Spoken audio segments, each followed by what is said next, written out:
Assalamualaikum warahmatullahi wabarakatuh. Salam sehat. Semoga kita selalu diberikan kesehatan. Oke, untuk pertemuan kali ini kita akan memaparkan timeline dari materi-materi untuk matematika wajib kelas 11 di semester yang pertama atau semester ganjil tahun ajaran 2020-2021. Nah, saya sudah konsep semuanya dalam bentuk timeline, ya. Bisa kita lihat seperti ini.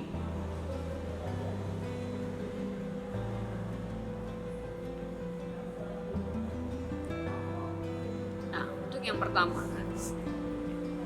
pertama itu ada satu tentang program linear. Program linear itu namanya juga linear, artinya berkaitan dengan yang namanya sebuah persamaan atau pertidaksamaan garis, ya, persamaan atau pertidaksamaan linear. Dalam matematika, ketika dibuat dalam bentuk grafik itu akan berupa grafik garis, ya. Bidang koordinat kartesius pasti berbentuk garis. Oke, itu konsep dasarnya. Lalu apa saja ya kita akan pelajari di bab yang pertama itu, ya. Tentunya yang pertama adalah sistem pertidaksamaan linear. Sistem pertidaksamaan linear di sini perlu digarisbawahi, pertidaksamaan artinya nanti kita akan menggunakan simbol kurang dari sama dengan, kurang dari, lebih dari sama dengan atau lebih dari. Nah, jadi simbol-simbol pertidaksamaan linear, ya, akan kita gunakan, dan di sini bukan hanya ada satu pertidaksamaan linear, tapi mungkin ada dua ataupun tiga, karena dinamakan dengan sistem, ya. Nah, otomatis untuk menyelesaikan sistem pertidaksamaan linear ini kita perlu beberapa kemampuan, kita perlu persiapan. Yang pertama, kemampuan penyelesaian secara aljabar, ya. Nah, karena di sini ada variabel x dan y sebagai unsur yang menyusun pertidaksamaan linear tersebut, maka kita harus sudah bisa dan terbiasa untuk penyelesaian secara aljabar. Yang kedua, itu ada konsep eliminasi dan substitusi. Bagaimana ketika kita punya dua buah variabel x dan y, ketika kita mau mengetahui, ya, kita ingin mengetahui nilai x dan nilai y-nya, maka kita perlu yang namanya eliminasi dan substitusi, ya. Mungkin kalian tidak asing lagi, hanya saja untuk kali ini saya mengingatkan bagi yang belum terbiasa, silakan belajar dari sekarang untuk membiasakan diri, ya. Yang ketiga, menggambar sketsa grafik pertidaksamaan linear. Kita harus bisa membuat grafik, ya, sketsa gitu, ya, walaupun tidak sesuai tidak terlalu bagus. Yang penting sesuai dengan kaidah-kaidah membuat sketsa grafik, ya. Nah, di sini yang dibuat sketsanya adalah pertidaksamaan linear tersebut. Pertanyaannya, bagaimana caranya membuat sebuah sketsa grafik dari sebuah pertidaksamaan linear? Itu pertanyaannya. Kita akan jawab nanti di materi selanjutnya. Oke, apalagi yang akan kita pelajari di program linear? Yang kedua, yaitu menyelesaikan masalah optimasi. Nah, biasanya di program linear ini ditanyakan permasalahan optimasi, atau biasanya kita menemukan soal-soal itu ditanyakan keuntungan maksimum, kemudian biaya minimum produksi. Yang penting pokoknya maksimum dan minimum, dua nilai itu yang akan kita cari atau kita selesaikan. Agar kita bisa menyelesaikan permasalahan itu, maka kemampuan yang harus kita punya adalah membuat model matematika dari sebuah persoalan. Modelnya seperti apa? Bukan model sebuah produk, ya, bukan, ya. Bukan model seperti itu beda lagi, ya, ceritanya beda lagi. Nah, model di sini artinya dari sebuah soal yang dibalut dalam bentuk soal cerita, ya, soal cerita, kita harus mengerucut. Kita buat modelnya, ya, kita buat model matematikanya dari soal cerita menjadi simbol-simbol matematika. Misalkan ibu punya 3 kilogram telur, kita buat model matematikanya. Berarti misalkan telurnya itu adalah X, berarti ibu punya 3X. Contoh sederhana seperti itu. Nah, kita harus bisa membuat model matematika dan jangan sampai keliru. Itu ya. Oke. Selesai dari bab 1, kita akan menuju ke bab 2. Ya. Bab kedua itu tentang matriks. Ya. Ada yang pernah mendengar tentang matriks? Saya rasa matriks itu bukan hal yang aneh ya. Matriks mungkin kita dengar di dunia pertelevisian atau perfilman, itu adalah sebuah film, betul?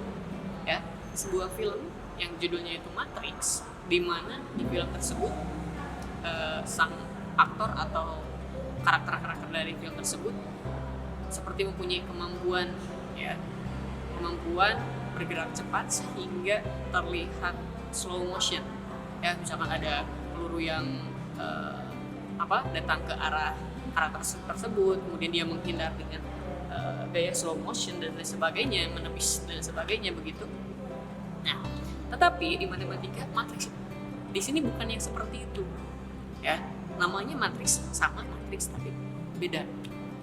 Matriks di sini itu akan berkaitan dengan bilangan-bilangan yang di dalam tersusun, ya. Oke lah, supaya penasaran, kalian bisa curi start dari sekarang untuk nyari tahu apa sih matriks tersebut, seperti apa bentuknya, boleh seperti itu. Ataupun tidak, nanti kita akan bahas deh setelah program linear atau bab 1 itu selesai. Oke? Nah, saya untuk bab matriks ini saya bagi menjadi dua konten. Konten yang pertama konten yang basic, ya, atau yang yang biasanya. Konten basic itu kita harus tahu pengertian matriks. Matriks itu apa sih? Seperti apa bentuknya? Oke, yang kedua, matriks khusus atau jenis-jenis matriks. Matriks itu ada berapa sih bentuknya? Bentuk khususnya itu seperti apa? Oke. Yang ketiga, kita harus tahu kesamaan dua matriks. Dua matriks disebut sama itu seperti apa? Ya, ada dua buah matriks. Matriks yang pertama matriks A, kemudian ini matriks B. Ini dikatakan sama mempunyai syaratnya apa? Ya. Oke. Yang keempat, operasi pada matriks. Sama seperti halnya di aljabar, matriks itu mempunyai operasi. Ya. Operasi penjumlahan berlaku, operasi pengurangan juga berlaku, operasi perkalian dengan dengan skalar juga berlaku. Ya. Oke, kita nanti akan bahas lebih jelasnya itu, detailnya itu ketika memang materi matriks ya. Ini hanya sebatas gambaran awal saja dulu. Oke, itu untuk basic content itu ada 4 ya, ada 4 sub yang saya buat: pengertian matriks, kemudian jenis-jenis atau matriks khusus, lalu kesamaan dua matriks, yang keempat operasi pada matriks. Oke, next. Konten yang kedua adalah konten lanjutan atau advanced content. Saya bagi menjadi 5 ya, 5 materi, 5 sub yang harus kita pelajari. Yang pertama adalah determinan matriks persegi ordo 2x2.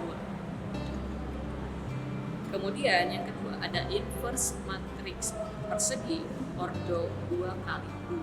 Nah, di sini ada matriks persegi. Kemudian ada ordo. Ordo itu apa? Ordo itu adalah sebagai identitas dari sebuah matriks itu sendiri. Bentuk matriks itu mempunyai bentuknya itu ordo berapa kali berapa, 2x2 atau 3x2 atau 3x3. Nah, itu nanti disebutnya dengan ordo. Nah, ada yang dikatakan dengan determinan, ada yang dikatakan dengan inverse. Nah, itu bedanya seperti apa nanti kita akan cari tahu. Lalu sub yang ketiga itu adalah persamaan matriks. Matriks A dengan matriks B ya. Kemudian matriks C, 3 matriks.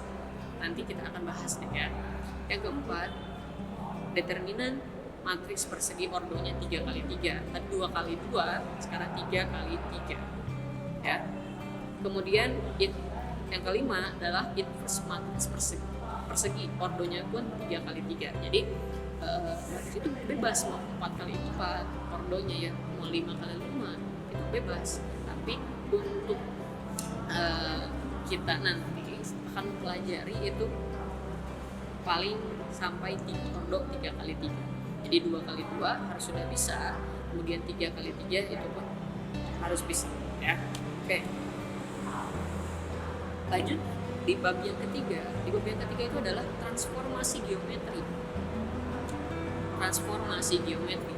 Dari dua kata, transformasi dan geometri. Transformasi itu apa? Bukan transformers. Betul? Bukan transformers, tapi transformasi artinya ada perubahan. Perubahannya dalam bentuk apa? Ya. Nah, sekarang geometri. Geometri itu apa? Berarti dalam bidang geometri. Oke, itu dari dua kata dulu kita telah. Nah, nanti di bab ketiga itu ada apa saja yang akan kita pelajari. Nah, ada istilah-istilah yang akan kita pelajari di transformasi geometri. Itu yang pertama translasi. Ya, translasi. Silakan kalian cari apa itu translasi. Yang kedua ada refleksi. Ya, refleksi itu apa? Ya, cermin lah, pencerminan gitu ya. Kemudian yang ketiga rotasi. Nah, ini tidak asing. Rotasi itu apa? Kayak kalian tahu. Yang keempat dilatasi. Silakan kalian cari dilatasi itu apa. Yang kelima itu adalah komposisi transformasi. Nah, artinya dari 4 unsur yang awal tadi, translasi, refleksi, rotasi, dan dilatasi itu akan menjadi dasar sehingga ketika kita sudah paham semuanya, otomatis untuk yang terakhir, yang komposisi transformasi itu adalah gabungan dari keempat unsur-unsur yang tadi, gitu ya. Oke. Hanya itu saja untuk di bab yang ketiga. Next di bab yang keempat itu ada yang namanya barisan dan deret. Ya, ada barisan, ada deret. Apa bedanya? Ya. Kita akan cari tahu di bab yang keempat. Nanti kita akan mempelajari ada 2 jenis barisan dan deret untuk aritmatika atau aritmetika. Yang kedua barisan dan deret untuk geometri. Nah, aritmatika dan geometri itu apa bedanya? Sebelum tahu bedanya aritmetika dengan geometri, kita harus tahu dulu barisan dan deret itu bedanya apa. Kemudian munculnya barisan itu kenapa? Ada apa sehingga bilangan-bilangan yang berjejer itu disebut dengan barisan? Ada apa ketika ada bilangan-bilangan yang berjejer disebut sebagai deret? Ya, nanti ada jawabannya. Next, hanya itu saja. Bab yang kelima, bab yang kelima itu tentang induksi matematika. Nah, untuk materi induksi matematika ini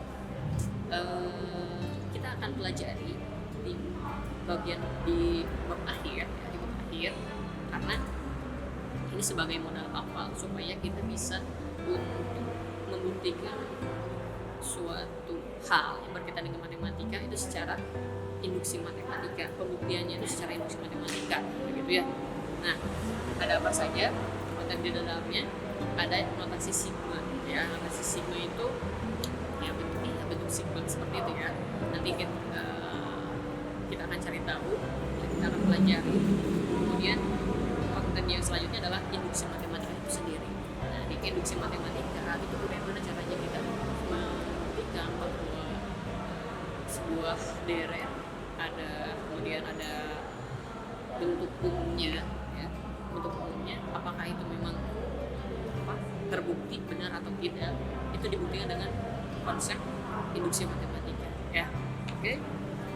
Setelah kita melalui tahap 5 bab tersebut, maka tinggal yang terakhir itu adalah evaluasi bagaimana pembelajaran atau materi dari bab yang pertama, kemudian bab yang kedua, bab ketiga, bab keempat, bab kelima, itu kita sudah pelajari sejauh mana pemahaman kita, sejauh mana konten yang sudah kita dapatkan, ya. Silakan evaluasi diri, ya. Kalau misalkan masih ada yang kurang, silakan untuk diperdalam, direview lagi bagian mana yang memang menjadi kelemahan kalian semuanya, dimana kalian merasa saya belum bisa di bagian ketiga atau saya belum bisa di bagian keempat, ya misalkan seperti itu. Nanti kita evaluasi bersama untuk segala kekurangannya. Mudah-mudahan segala planning yang kita buat itu bisa lancar ya, sesuai dengan harapan. Segala hambatan-hambatan mudah-mudahan bisa kita lalui bersama, kita bekerja sama untuk satu semester ini ya, satu semester dulu, satu semester ke depan mudah-mudahan dilancarkan ya, dengan saya sebagai fasilitator untuk Anda semuanya. Terima kasih, mudah-mudahan bermanfaat. Good luck, selamat belajar. Jangan lupa untuk like, share, dan subscribe channelnya, dan nanti saya akan update terus untuk konten-kontennya. Silahkan tulis di kolom komentar ada request materi tentang apa ya, saya sangat senang ya, mudah-mudahan saya bisa membantu. Terima kasih. Assalamualaikum warahmatullahi wabarakatuh.